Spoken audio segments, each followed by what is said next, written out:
and I am joined by JD once again. We just chatted, JD, before the first leg between Canada and Suriname.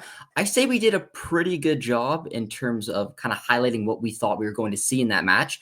So we're first going to dive into the match that was the first leg, and then we'll preview the second leg as well.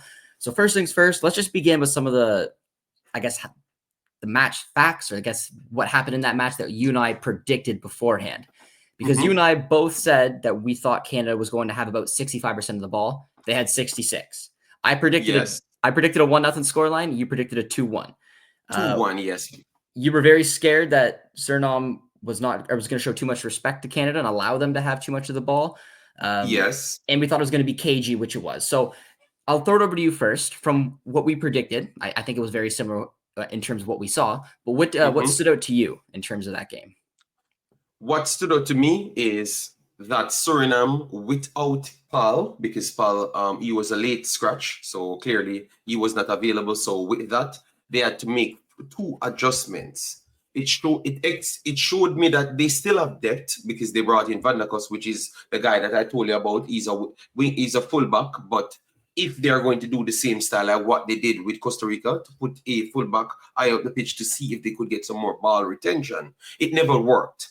All right, it never worked there. So what exposed to me is they definitely need a true 6 or multiple 6s, and Suriname has the pieces in defense and also in attacking midfield area and forward areas to cause all problems in Concacaf. But if you can't retain ball, you're going to have problems against the elite teams. So that's what it showed me, because Canada was elite on using the wide outside channels, and Suriname couldn't deal with it because Malone is like a 100-year-old player. And no disrespect to Malone, but he's getting older, and it really showed in midfield. So it was a back to front type game. So the defenders had to do way more, especially the wing backs for Suriname had to do way more.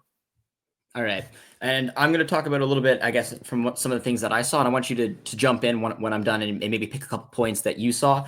So for me, when I was watching this Canadian side play, I thought it was cagey. I mean, this is an away CONCACAF match. And we both said beforehand, if Canada can get any type of result, it would be a win. The fact that they were able to get the 1-0 victory, I thought showed a lot of maturity with this team because it wasn't pretty at times.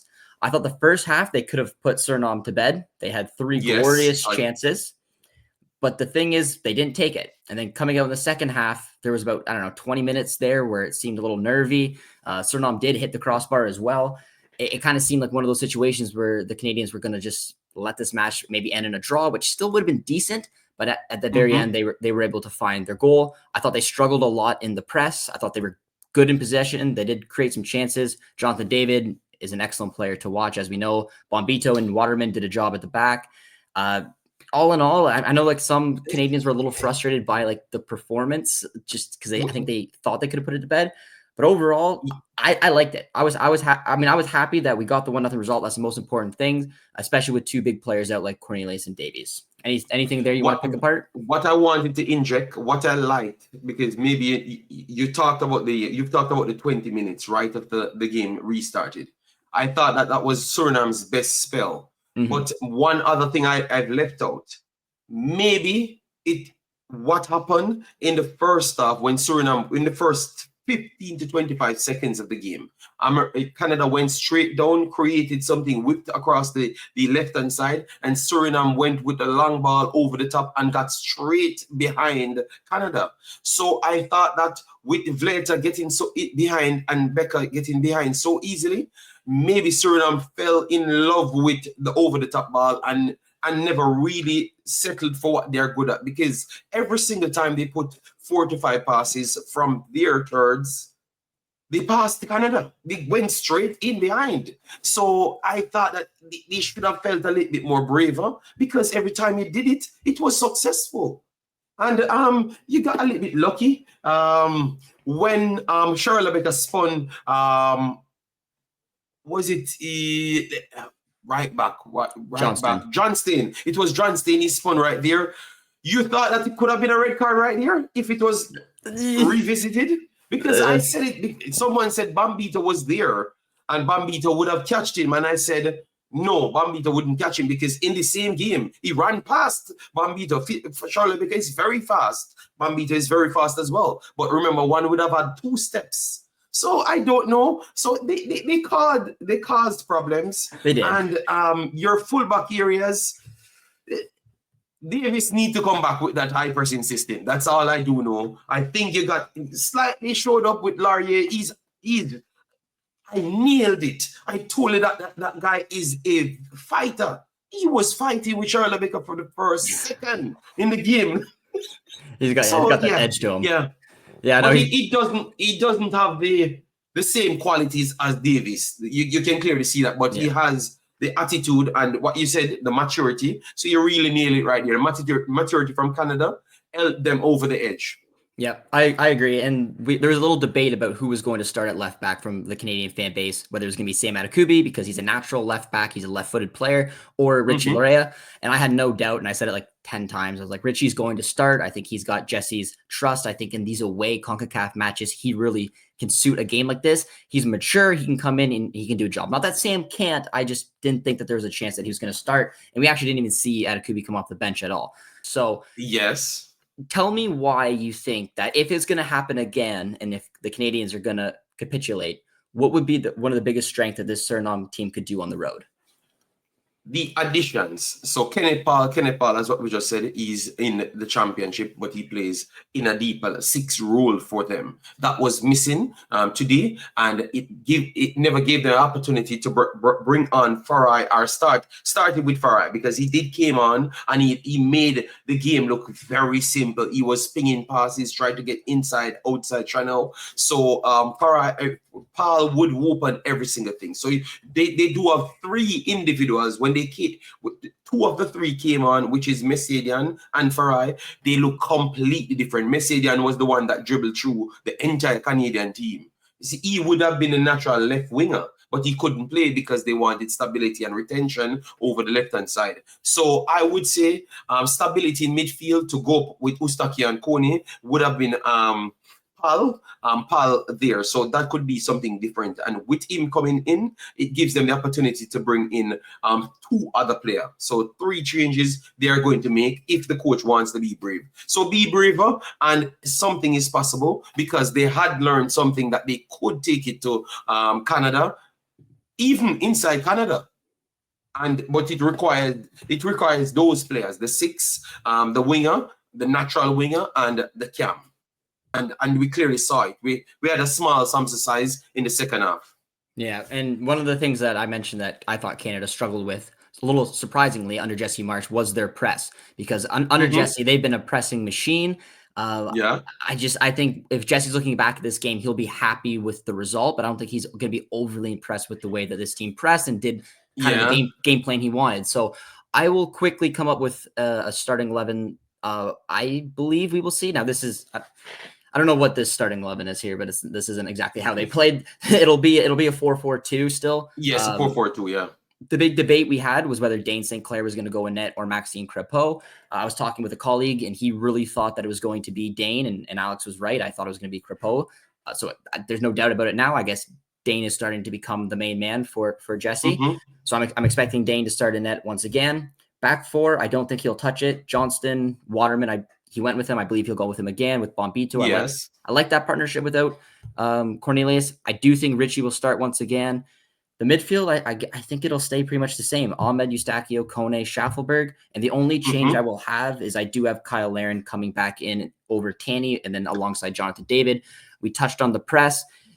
I think Kyle Larin has really hit the ground running under Jesse in terms of his pressing game. He really proved to me that he can do that role. And Jonathan David has just been fantastic for Canada for a while now. So I think getting that partnership back together. Tanny did okay. He had a glorious opportunity to score. Very unfortunate to hit both posts like that. Lauren would have scored it. I think Lauren would have scored it.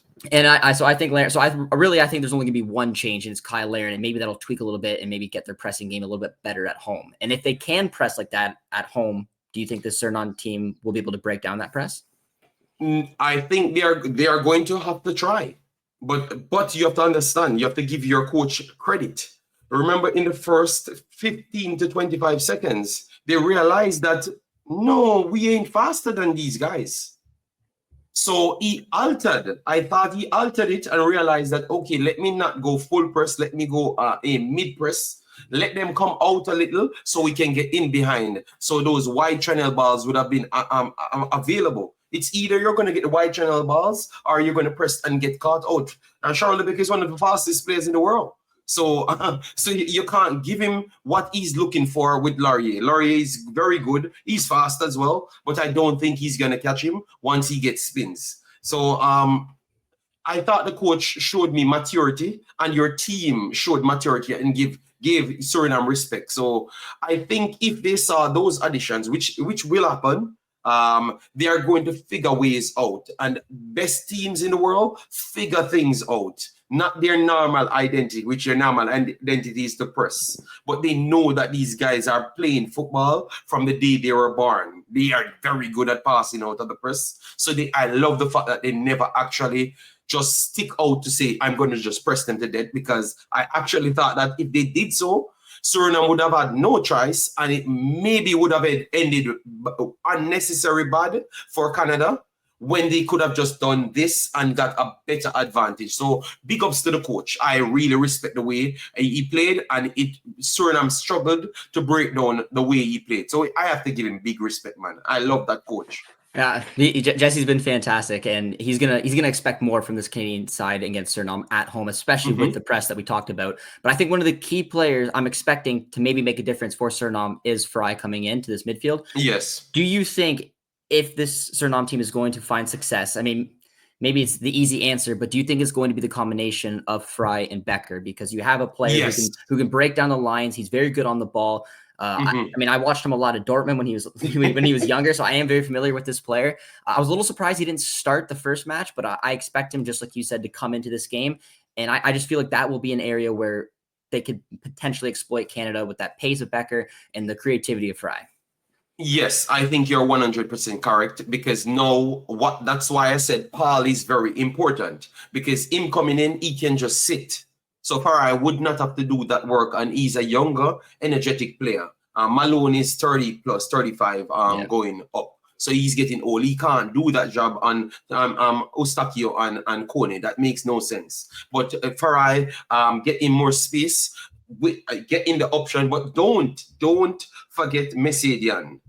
His dribbling ability in this region is even better than Charles Lebec. Charles Lebec is a higher quality player, but his take-ons proven in the same game. So with him on the pitch, it's going to make more space, because he can command defense by himself. So I think some of the strategies that you pulled off in defense with him starting, and if they're going to be so brave, I don't think you can come together and double team Becker as what you did a lot of times.